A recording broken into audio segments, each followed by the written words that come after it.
Y después de la guerra civil empieza la larga dictadura de Franco.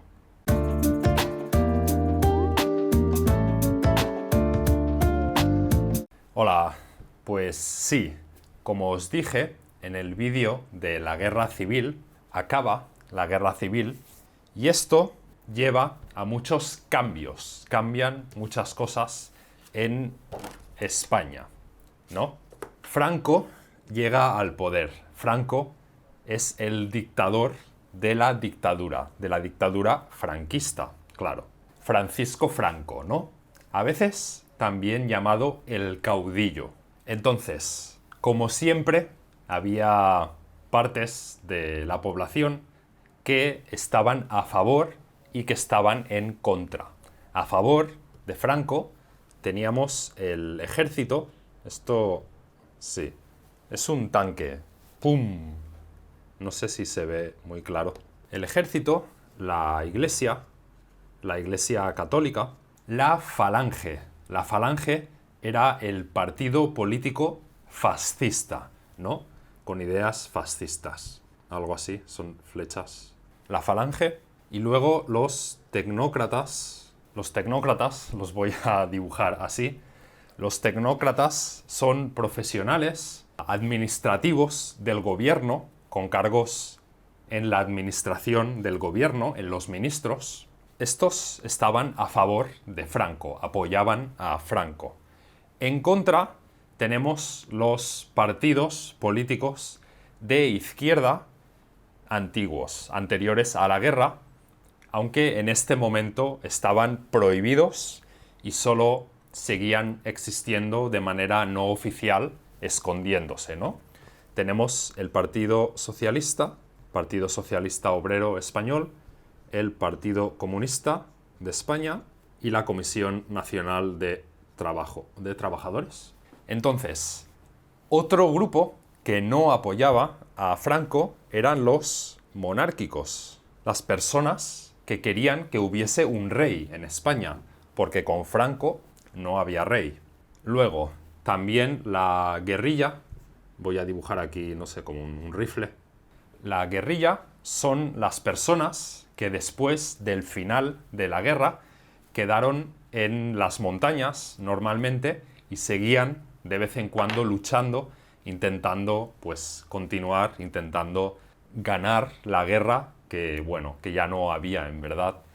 Se llamaban el maquis, el movimiento de maquis, son estas guerrillas, estos guerrilleros que quedaron en las montañas y durante un tiempo siguieron intentando pues luchar contra la dictadura, a veces incluso entrando desde Francia, trayendo a gente desde Francia, pero que luego no tuvieron éxito realmente. Intentaron que algún país les ayudase, algún país extranjero, algún país europeo les ayudase, pero no lo consiguieron. Entonces, otro grupo, también en contra de Franco, eran los republicanos, las personas que querían una república, que no querían una monarquía, sino que ya de antes de la guerra querían una república sin rey, ¿no? Entonces, ¿qué defendía el régimen? ¿Qué defendía Franco y su régimen? Primero era el patriotismo, es amar a la patria, amar a tu país, ¿no? Amar a España, el viva España. Que España era un solo país. España era un país unido, sin diferentes nacionalidades o sin diferentes estados, con su propia libertad para crear leyes y tal. No, nada de eso. Y que era un país tradicional. Después, la segunda era el catolicismo, la religión cristiana católica que defendía la moral tradicional del catolicismo, ¿no? Y luego el anticomunismo, estar en contra de los comunistas y del comunismo y en contra del liberalismo, de buscar una sociedad más libre, sin el peso de la moral católica, con ideas más modernas y tal, no. También estaban en contra de los judíos y de los comunistas. Y comunistas sí que lo entiendo. Los judíos, no sé si en aquel momento realmente había casi judíos en España, porque hacía unos siglos fueron expulsados.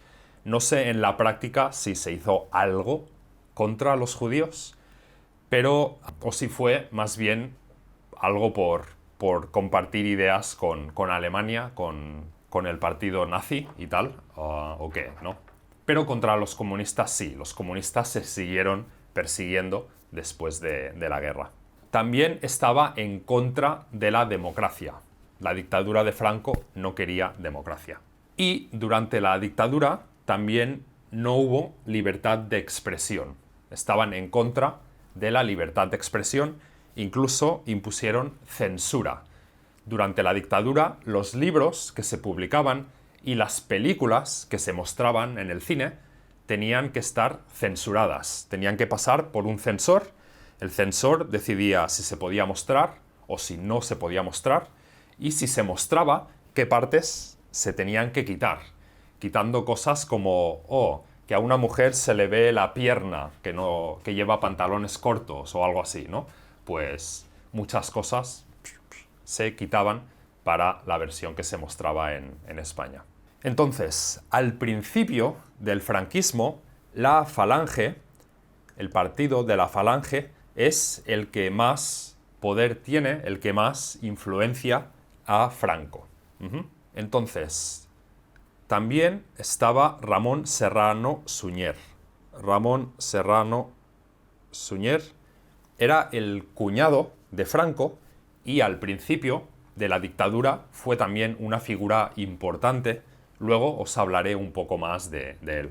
Entonces, al empezar la dictadura, la Falange crea la ley constitutiva de las Cortes.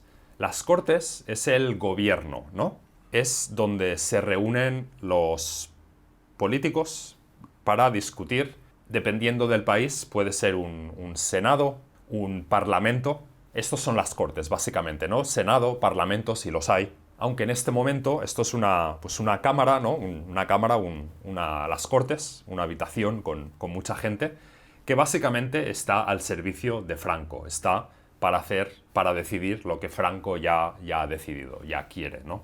Y el principio de la dictadura está muy marcado por la Segunda Guerra Mundial. Sí, la Segunda Guerra Mundial de los nazis contra los aliados, o el eje, ¿no? El eje del mal contra los aliados. Entonces, al principio de la Segunda Guerra Mundial, Franco dice que España es neutral, que España no se mete en la guerra. ¿Qué pasa? En 1940, Franco ve que los nazis están ganando mucho, están ganando muchas batallas, están invadiendo muchos países, ve que tienen mucho poder y cambia de opinión. Decide que se van a aliar con los nazis. Entonces, Franco manda la División Azul, que fue pues un ejército. Fueron 18.000 personas, 18.000 voluntarios. En principio fueron voluntarios, personas que fueron queriendo ir. Fueron a luchar contra la Unión Soviética en Rusia, del lado de los alemanes, junto con los alemanes. Pero en esta batalla en Rusia, les fue muy mal, les estaba yendo muy mal, y Franco dijo, no, ya no estamos en la guerra, y otra vez España volvió a ser neutral. Y entonces Franco destituye a su cuñado. Su cuñado era amigo de los nazis y lo destituye. Le quita su trabajo, su puesto de trabajo, ¿no? Entonces, al final de la Segunda Guerra Mundial, los nazis pierden la guerra, y la Falange, que los apoyaba, que era amigos de los nazis, bueno, como que pierden importancia, pasan a ser menos importantes en el gobierno, a tener menos influencia sobre Franco, y esta vez es la Iglesia la que pasa a tener más influencia. Entonces empieza el nacionalcatolicismo, el movimiento de nacionalismo de España, junto con el catolicismo, con la Iglesia católica.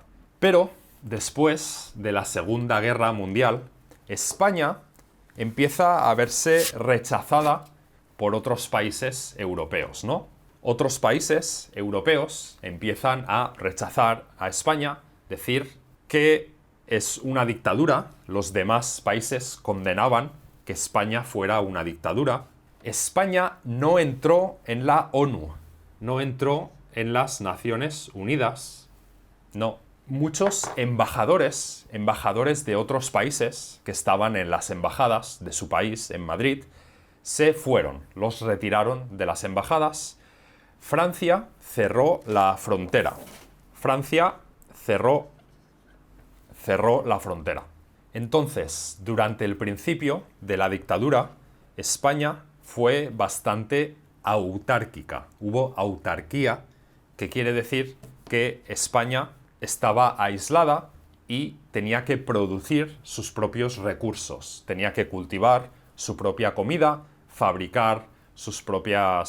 fabricarlo todo ellos mismos, porque estaban muy limitadas las importaciones del extranjero, de otros países.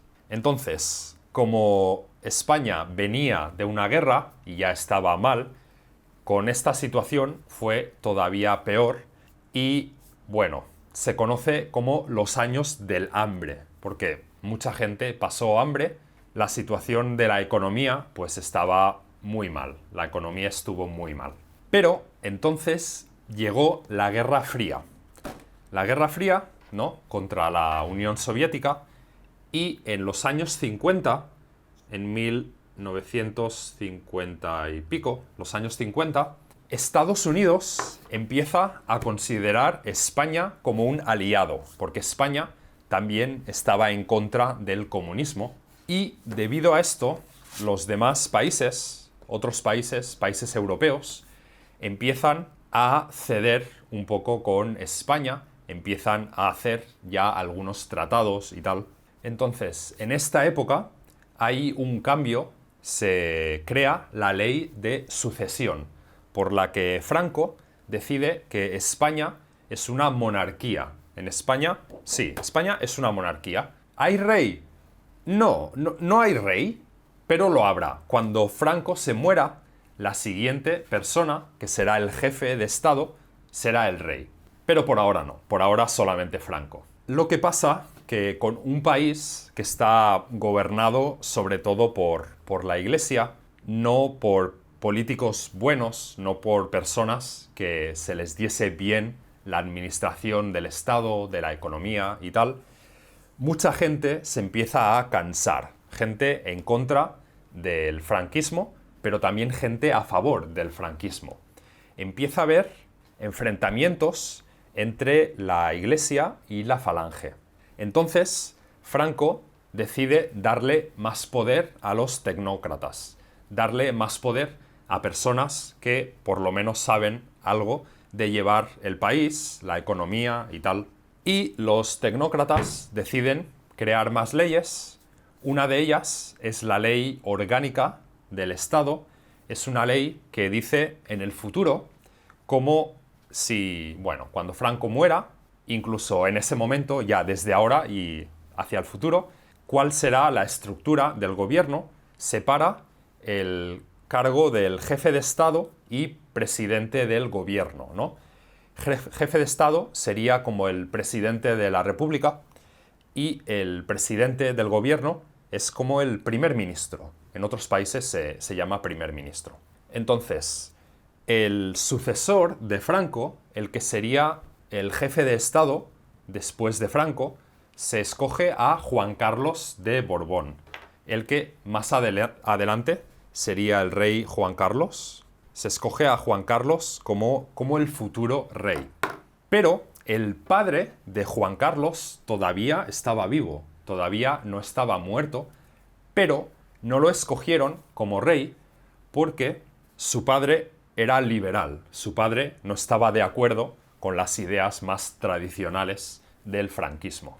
Entonces, en el gobierno, con los tecnócratas, estaban también los inmovilistas, personas que no querían cambiar nada, querían que todo siguiese igual, y los aperturistas, las personas que querían abrir más el régimen al exterior, a tener contacto con otros países, a tener más importaciones, exportaciones, que fuese más fácil viajar, promover el turismo en España. Durante estos años, Franco, los años de los tecnócratas, Franco quiere recuperar Gibraltar. Gibraltar, que ahora es británico, ahora es del Reino Unido. Franco lo quiere recuperar, pero no lo consigue. Y además, España pierde varias posesiones. España pierde Guinea Ecuatorial,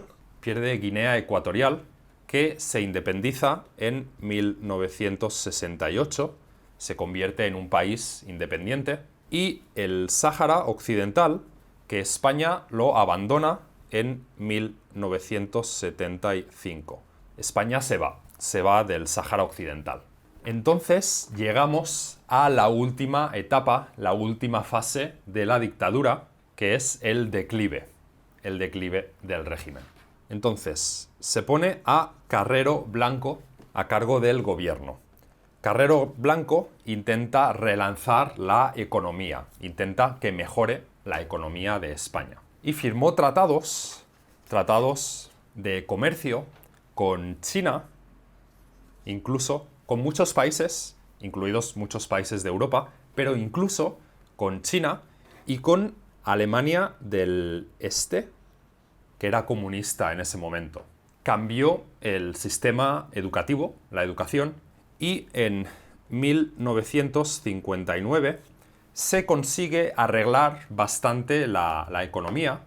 Se consigue que los precios de las cosas se estabilicen, se mantengan estables. Se consigue que el cambio de la peseta, el tipo de cambio, no sé, una peseta. La peseta era la moneda que se usaba en España. Se consigue que el tipo de cambio de la peseta, pues con el franco, con el marco, con la libra, que fuera más o menos estable. Y gracias a esto también empieza a haber más turismo, aumenta mucho el turismo de extranjeros que vienen de viaje a España, y las primeras inversiones. Empiezan a haber personas, empresas fuera de España que empiezan a invertir dinero en España. Y lo que pasa a partir de este momento se conoce como el milagro económico español, porque mejoró mucho la economía en este tiempo. Abrieron muchas empresas extranjeras en España, aprovechando que los salarios en España eran muy bajos, que los sueldos eran muy bajos, tenían que pagar poco a los trabajadores. Y como abrieron tantas empresas, esto hizo que muchas personas fuesen a vivir del campo a la ciudad, y las ciudades empezaron a crecer, se crearon muchos barrios residenciales en las ciudades, se crearon también muchos polígonos industriales con muchas fábricas. Y como aumentó mucho el turismo, también se construyeron muchos hoteles. Entonces, como los españoles empezamos a tener más dinero, empezamos a ser más consumistas. Empezamos a comprar más ropa, a comprar coches, televisiones. Y la sociedad empezó a cambiar y las personas empezaron a mirar más hacia Europa, empezaron a ver las libertades que tenían el resto de los europeos, nos empezamos a comparar y más personas empezaron a pedir que querían ser más como el resto de Europa. Empezaron a pedir más libertades. Y para esto fueron muy importantes los universitarios, las protestas universitarias, las manifestaciones que hicieron los universitarios, incluso revueltas. En algún momento llegó a haber pues enfrentamiento con la policía y muertes. Entonces, en general, toda la sociedad iba evolucionando y las ideas del franquismo, los principios del franquismo, fueron cayendo o fueron perdiendo importancia. Incluso algunos miembros de la Iglesia, algunas personas de la Iglesia, empezaron a apoyar algunos movimientos de los trabajadores, de los partidos de trabajadores del PSOE, CNT, etc. Y en este momento, tanto los partidos de derecha como los de izquierda empezaron a cansarse un poco del franquismo. Entonces, también en 1959 pasa algo importante, que es que se crea el grupo terrorista ETA. ETA es un grupo terrorista a favor de la independencia del País Vasco, que, bueno, ahora mismo en España la comunidad del País Vasco es esto, pero ETA consideraría que querían la independencia de País Vasco Navarra y País Vasco francés, algo así. Y ETA, además de muchos otros atentados, en 1973 ETA mata a Carrero Blanco. Sí. Fue un atentado muy famoso porque pusieron una bomba y cuando pasó su coche la hicieron explotar y el coche voló muy alto. Entonces, bueno, se han hecho muchas bromas también sobre el asesinato de Carrero Blanco. Pero sí, básicamente en el 73 muere Carrero Blanco. Esto parece que afecta a Franco. Franco ya no estaba muy bien de salud, era bastante mayor, y parece que con la muerte de Carrero Blanco se pone todavía peor de salud. Entonces, se pone a un nuevo presidente del gobierno, Arias Navarro.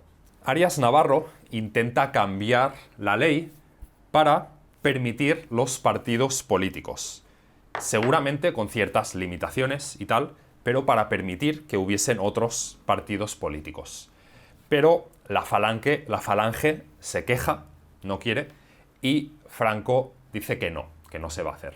Entonces, la situación internacional tampoco ayuda mucho al franquismo. Portugal, hasta hace poco, tenía también un dictador, como nosotros teníamos a Franco, tenían un dictador, y se deshicieron de él. Ahora ya no tenían dictador. Luego el gobierno español ejecuta a miembros de ETA que detienen y luego les aplican la pena de muerte, y la comunidad internacional se queja de esto, y al poco tiempo, con 82 años, Franco muere. Franco se muere en 1975. Entonces, en este momento, los partidos de la oposición, los partidos en contra del franquismo, ya habían firmado un acuerdo diciendo que cuando Franco muriese, que ya irían todos contra el movimiento franquista. Y decidieron que lo más fácil, lo que tendría menos problemas, sería aceptar a Juan Carlos como el rey de España. Entonces, en 1975 acaba oficialmente el franquismo y empieza la transición democrática, que os la explicaré en el siguiente vídeo. ¿Vale? Venga. Adiós. Y no os olvidéis de visitar la web de Dreaming Spanish. Podréis ver cuántas horas, cuánto tiempo de vídeos habéis visto en total. Podréis buscar vídeos de diferentes dialectos, con español de España, español de México, de Colombia, y podréis ver vídeos de los temas que más os interesen.